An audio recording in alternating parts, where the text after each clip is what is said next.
ولو يؤاخذ الله الناس بما كسبوا ما ترك على ظهرها من دابة ولكن يؤخرهم وما أصابكم من مصيبة فبما كسبت أيديكم ويعفو ليعلم الناس حكمة الله. أيها الكرام، كنا في محاضرة في كابوشية، وبعد المحاضرة التقى بي أحد إخواننا من منطقة كابوشية، رجل يعمل في القوات النظامية. أنا داير أوريك الذي نحن فيه. أنا نفسي كنت أقول على جهة الحكمة الإلهية، بقول لهم الحصل ده في حاجة قدروا في الواقع دي حصلت.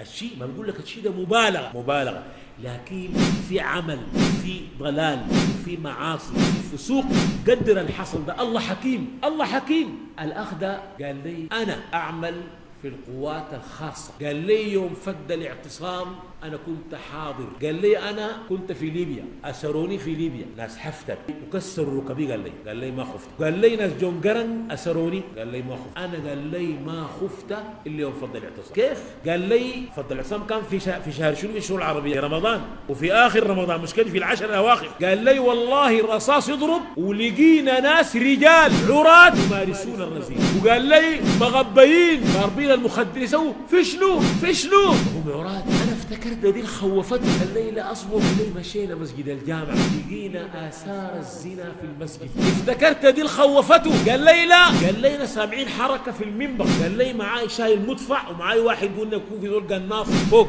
قال لي طلعنا فوق في المنبر وإذا بشاب وشابة عراة يمارسون الرذيلة وقد وضعوا الوسادة تحت رؤوسهم.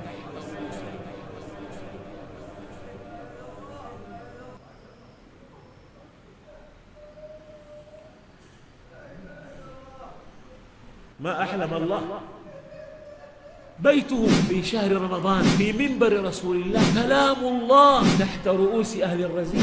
قال لي أنا في حياتي الخوف دخلت فيني في اللحظة دي ما سبق لي مثلها أبدا. ثم يتساءلون كالبله لماذا حل بنا هذا.